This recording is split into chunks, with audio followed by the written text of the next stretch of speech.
بسم الله الرحمن الرحيم. الحمد لله رب العالمين، والصلاة والسلام على سيد الأنبياء والمرسلين وعلى آله وصحبه أجمعين. الحمدللہ اللہ تعالیٰ کا بڑا فضل و کرم ہے کہ ہم نے حدیث انفارمیشن کا سلسلہ جہاں پہ چھوڑا تھا کچھ مصروفیات کی بنا پر، آج وہیں سے یہ سلسلہ دوبارہ شروع کیا جا رہا ہے. اور جیسا کہ ہمارے ناظرین کی ہمیشہ یہ خواہش رہی تھی کہ ہم ان کو صوتی پیغام یا آڈیو یا ویڈیو کے ذریعے سے یہ جواب ان تک پہنچائیں، تو آج الحمدللہ اسی سلسلے کی یہ ایک کڑی ہے اور ہم اس وقت یہ آڈیو پیغام ریکارڈ کروا رہے ہیں. آج کا سوال ایک آیت کی فضیلت.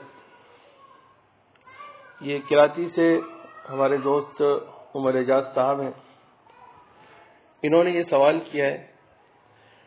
فرماتے ہیں السلام علیکم ورحمۃ اللہ وبرکاتہ. رسول اللہ صلی اللہ علیہ وسلم نے فرمایا جو شخص رات کے وقت یہ آیت پڑھے گا، یعنی بسم اللہ الرحمن الرحیم فمن كان يرجو لقاء ربه فليعمل عملا صالحا ولا يشرك بعبادة ربه احدا. اس آیت کے متعلق یہ حدیث ہے جو سورہ کہف کی آخری آیت ہے. تو اس حدیث میں آتا ہے کہ اللہ تعالی اسے اتنا بڑا نور عطا فرمائیں گے جو عدن سے مکہ تک کی مسافت کے بقدر ہوگا. ہمارے دوست کہتے ہیں مولانا صاحب کیا یہ حدیث درست ہے یا کسی نے ویسے ہی اپنی طرف سے بنا کر فارورڈ کر دی ہے؟ اس کی تحقیق کر کے ذرا بتا دیجیے، شکریہ. سب سے پہلے اس حدیث کے متعلق میں آپ کو یہ بتاتا چلوں کہ عدن جو ہے یہ یمن کا علاقہ ہے اور مکہ مکرمہ سے یمن تک کی مسافت کم و بیش 1000 کلومیٹر یا اس سے کچھ کم یا کچھ زیادہ. تو اتنی بڑی فضیلت رات کو اگر کوئی شخص آیت پڑھے تو اس کی اتنی بڑی فضیلت اس حدیث کے اندر وارد ہوئی ہے. تو اس حدیث کی کیا حقیقت ہے؟ کیا یہ حدیث درست ہے یا یہ حدیث درست نہیں ہے؟ اور بہت سے لوگ اس حدیث کو فارورڈ کر رہے ہیں، تو کیا ان کا اس حدیث کا فارورڈ کرنا ان کے لیے جائز ہے یا ناجائز ہے؟ تو انہی سب چیزوں کے سوالات انشاءاللہ آج ہم اس آڈیو کے ذریعے سے آپ تک پہنچائیں گے. تو سب سے پہلی چیز تو یہ کہ ہم سب سے پہلے اس حدیث کی تخریج کر دیتے ہیں. اس حدیث کی تخریج کر دیتے ہیں کہ یہ حدیث کن کتابوں کے حدیث کی کن مستند کتابوں کے اندر یہ حدیث موجود ہے، اور اس کے بعد اس حدیث کی اسنادی حیثیت سے متعلق انشاءاللہ ہم کلام کریں گے. تو سب سے پہلے تو یہ حدیث علامہ بزار رحمہ اللہ نے اپنی مشہور کتاب مسند بزار جو تقریباً 30 جلدوں پر مشتمل ہے، تو انہوں نے اپنی مسند بزار جلد 1 صفحہ 421 حدیث نمبر 297. اسی طریقے سے حدیث کی دوسری بڑی مشہور کتاب مستدرک حاکم، اس میں بھی یہ حدیث جلد نمبر 2 صفحہ 402 حدیث نمبر 3403. ان دونوں کتابوں میں یہ روایت حضرت عمر بن خطاب رضی اللہ تعالی عنہ سے مروی ہے کہ حضور اقدس صلی اللہ علیہ وسلم نے ارشاد فرمایا من قرأ فی لیلۃ فمن كان يرجو لقاء ربه فليعمل عملا صالحا ولا يشرك بعبادة ربه أحدا كان له نور من عدن أبين إلى مكة حشوه الملائكة. یعنی جس شخص نے رات میں اس آیت کی تلاوت کی اللہ تعالیٰ اسے اتنا بڑا نور عطا فرمائیں گے جو عدن سے مکہ تک کی مسافت کے بقدر ہوگا، جس کے اندر فرشتے ہوں گے. تو یہ تو اس کی تخریج ہوگی. اچھا، حدیث کی ایک اور کتاب مسند اسحاق ابن راہویہ، یہ بھی بہت بڑے مشہور محدث ہیں اور سابق الذکر جو دو کتابیں ہیں ان دونوں سے بھی بہت متقدم ہے، بلکہ یہ حضرت امام بخاری رحمۃ اللہ علیہ کے مشہور اساتذہ میں سے ہیں. ان کی کتاب ہے مسند اسحاق ابن راہویہ.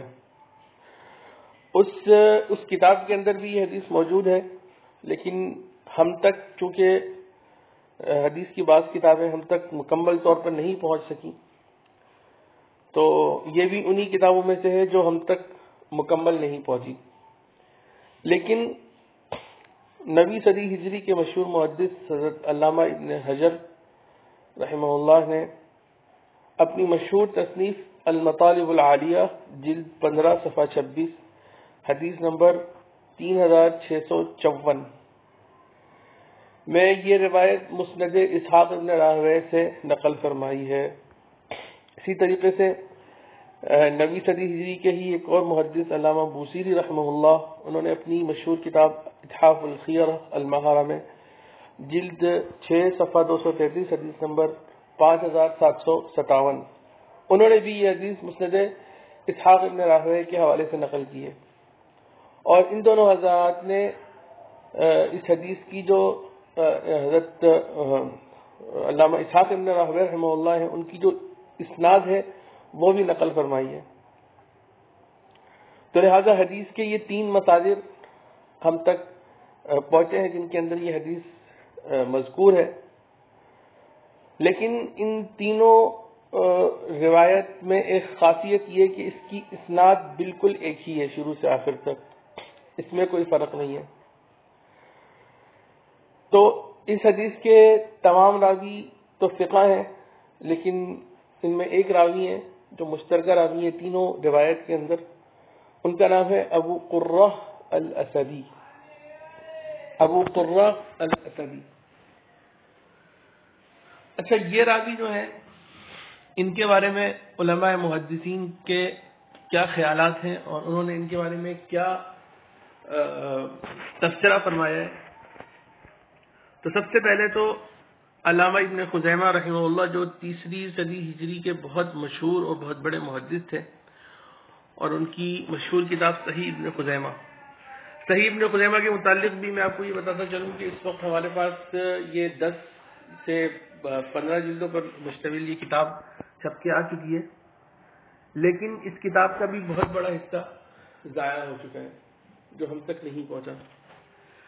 لیکن علامہ بوصیری رحمہ اللہ علامہ ابن خزیمہ کے حوالے سے، ان کی صحیح کے حوالے سے یہ نقل کرتے ہیں کہ انہوں نے اپنی صحیح ابن خزیمہ کے اندر مذکورہ راوی یعنی ابو قرہ اسدی رحمہ اللہ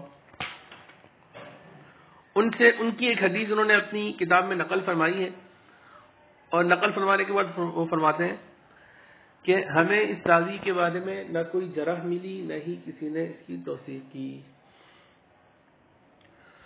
تو علامہ ابن خزیمہ رحمہ اللہ تو ان راوی کے بارے میں بالکل نیوٹرل ہے کہ ہمیں ان کے بارے میں کچھ بھی علم نہیں کہ ان کی علمی حیثیت کیا ہے اور ان کی روایت کتنی معتبر ہے. لہذا میں نے اس کی روایت نقل کر دی ہے اور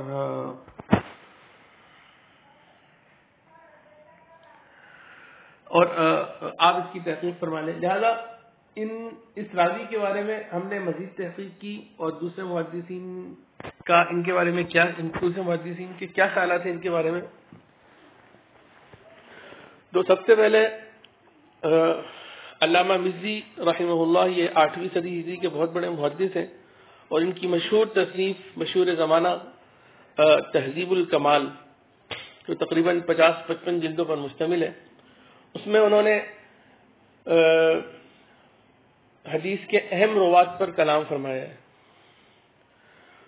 تو علامہ مزی رحمہ اللہ نے تہذیب الکمال جلد 34 صفحہ 221 میں اس راوی کے متعلق توقف اختیار فرمایا ہے۔ انہوں نے ان کے بارے میں کوئی بھی تبصرہ نہیں کیا، لہذا یہ بھی اس راوی کے بارے میں تقریباً نیوٹرل ہیں۔ لیکن ان کے بعد کے دو محدث ہیں، علامہ ذہبی رحمہ اللہ اور علامہ ابن حجر رحمہ اللہ۔ تو علامہ ذہبی رحمہ اللہ نے اپنی تصنیف المغنی فی الضعفاء جلد 2 صفحہ 803 میں انہیں مجہول قرار دیا ہے۔ اچھا، مجہول کسے کہتے ہیں؟ مجہول اس شخص کو کہتے ہیں جس کے بارے میں ہمیں یہ علم نہیں ہوتا کہ یہ شخص ثقہ ہے یا ضعیف ہے۔ اور دوسری بات یہ ہوتی ہے کہ مجہول اس شخص کو بھی کہتے ہیں کہ جس کے راوی یعنی جس کے شاگرد 2 سے کم ہو، 2 ہوں یا 2 سے کم ہو۔ تو علامہ ذہبی رحمہ اللہ نے انہیں مجہول قرار دیا ہے۔ اسی طرح علامہ حافظ ابن حجر رحمہ اللہ نے بھی تقریب التہذیب صفحہ 666 راوی نمبر 8315 انہوں نے بھی اس راوی کو مجہول قرار دیا ہے۔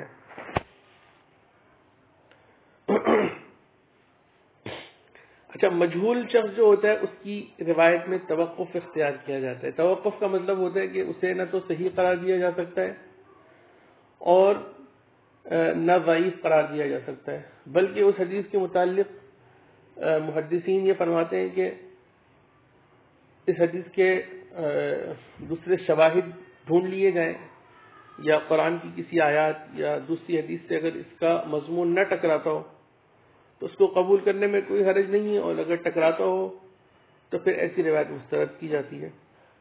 اسی لیے علامہ حاکم رحمہ اللہ نے اس حدیث کو صحیح الاسناد قرار دیا ہے۔ یعنی علامہ حاکم رحمہ اللہ کا موقف یہ ہے کہ یہ راوی چونکہ مجہول ہے اور مجہول کی روایت میں توقف اختیار کیا جاتا ہے، لیکن چونکہ یہ روایت کسی بھی دوسری روایت سے چونکہ ٹکراتی نہیں ہے، قرآن کی کسی آیت سے ٹکراتی نہیں ہے، اس کا مضمون جو ہے وہ اس میں کوئی ایسی غلط بات نہیں ہے کہ جس کو رد کر دیا جائے، تو لہٰذا یہ حدیث صحیح ہوئی ان کے نزدیک۔ اچھا، چونکہ یہ حدیث فضائل اعمال کی حدیث ہے، اس سے کوئی حکم نہیں اخذ کیا جا رہا، لہذا ضعف حدیث کے باوجود اس پر عمل تو کیا جا سکتا ہے۔ یعنی یہ حدیث اگرچہ ضعیف ہے لیکن فضائل اعمال میں چونکہ ضعیف حدیث پر عمل کرنا جائز ہے، اس لیے اس حدیث پر بھی عمل کرنا جائز ہے، اس میں عمل میں کوئی حرج نہیں۔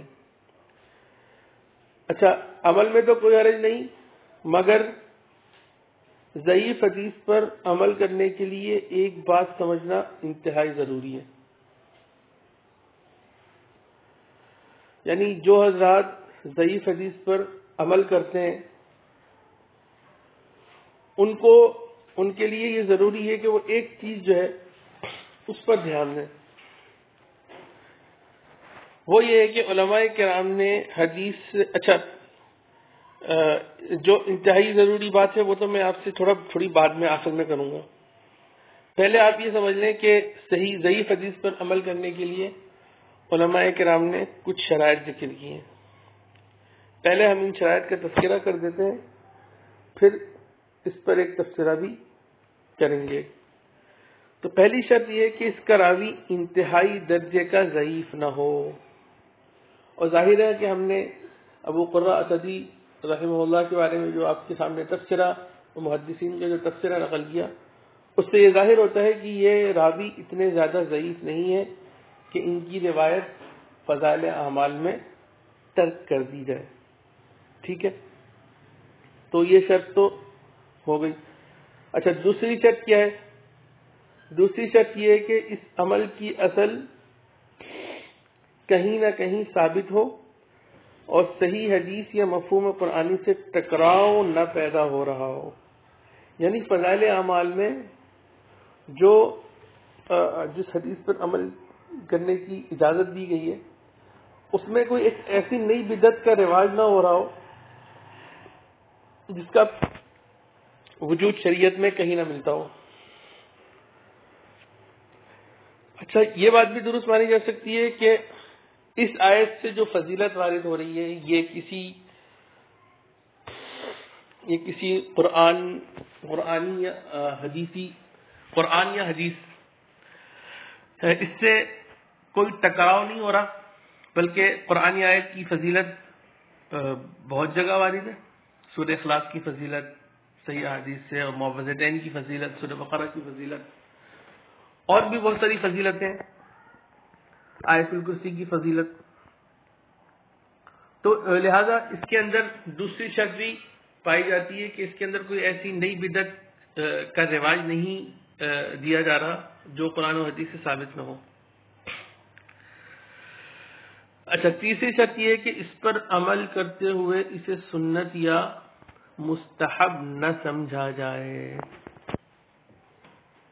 اور فرمائے فتح المغیث جلد نمبر 1 صفحہ 351.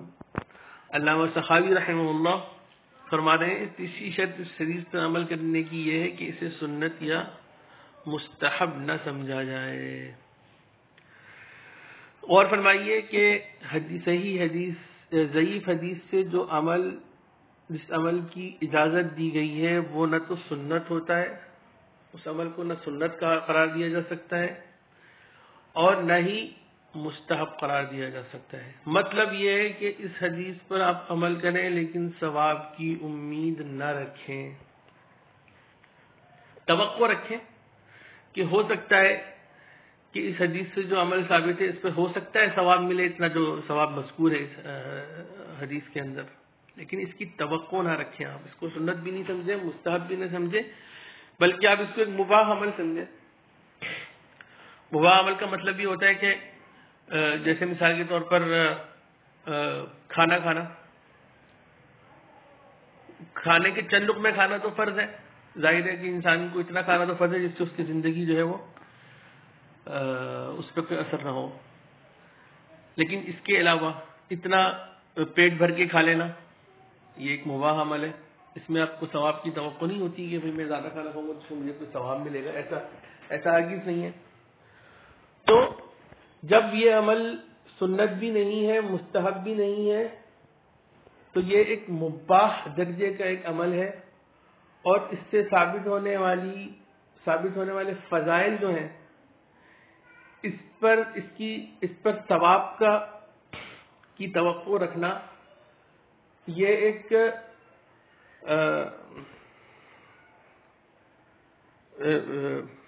مثال کے طور پر یہاں پہ کیا لکھا ہے، اس تیسری شرط کو سامنے رکھتے ہوئے میں ایک بات عرض کرنا چاہتا ہوں کہ ضعیف حدیث سے جو عمل ثابت ہوتا ہے وہ نہ تو سنت کہلاتا ہے نہ ہی مستحب، بلکہ مباح کے درجے میں ایک عمل قرار پاتا ہے.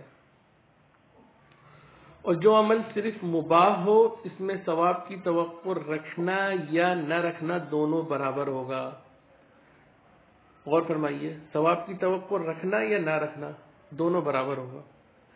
یعنی کوئی شخص اگر اس حدیث پر روزانہ عمل کر لے تو اس میں تو کوئی حرج نہیں، البتہ روز قیامت وہ شخص اس ضعیف حدیث کو خدا کے روبرو پیش کر کے حجت نہیں کر سکتا کہ شاید یہ حدیث ضعیف ہونے کے ساتھ ساتھ غلط ہی ہو، بلکہ عقل مند انسان کے لیے ضروری ہے کہ وہ صحیح احادیث سے ثابت شدہ اعمال پر توجہ دے. اور جہاں دو عمل میں ٹکراؤ کی صورتحال پیدا ہو جائے، مثال کے طور پر ضعیف حدیث سے ثابت شدہ عمل کے کرنے سے صحیح اعمال میں کوتاہی یا اسے چھوٹنے کا خدشہ پیدا ہو جائے، اس صورت میں صحیح احادیث سے ثابت شدہ عمل کو ہی ترجیح دینی چاہیے. اور ظاہر ہے کہ رات کی اگر آپ اعمال، جیسے حدیث کے اندر یہ فرمایا گیا ہے کہ رات کو اگر آپ یہ آیت پڑھیں تو اتنی فضیلت ہے، تو سونے کے وقت کے حوالے سے مسنون اعمال کہ سوتے وقت کیا کیا مسنون اعمال ہیں اور اس پر کیا فضیلتیں جو صحیح احادیث سے ثابت ہیں، اس کی بکثرت وہ احادیث موجود ہیں. تو لہذا جو شخص رات کو سوتے وقت مسنون اعمال مکمل کرنے کے بعد یہ آیت بھی پڑھ لے تو اس میں کوئی حرج نہیں. البتہ کوئی شخص صحیح احادیث سے ثابت شدہ مسنون اعمال کو ترک کر کے اس آیت پر عمل کرے تو میں یہ سمجھتا ہوں کہ وہ انتہائی غلط روش پر چل رہا ہے. اچھا، رات کو سوتے وقت جتنے مسنون اعمال ہیں وہ الگ سے ہم ذکر کر چکے ہیں، لہذا اس کی مراجعت کر لی جائے. تو ناظرین کرام،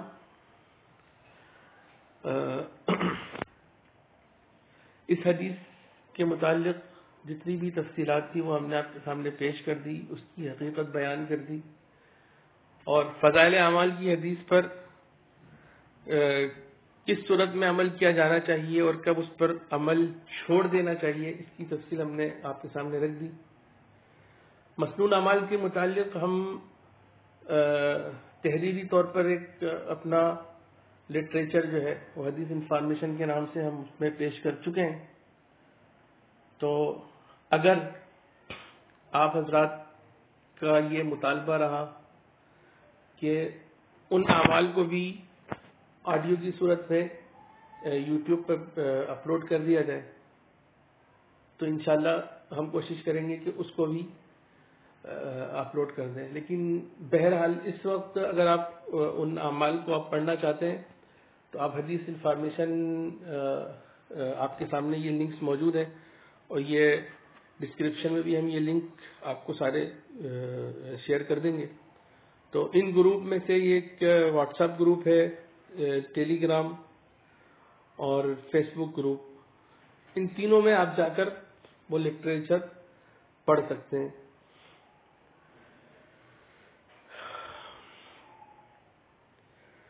هذا آخر ما أردنا إراده وصلى الله وسلم على خير خلقه محمد وعلى آله وصحبه أجمعين.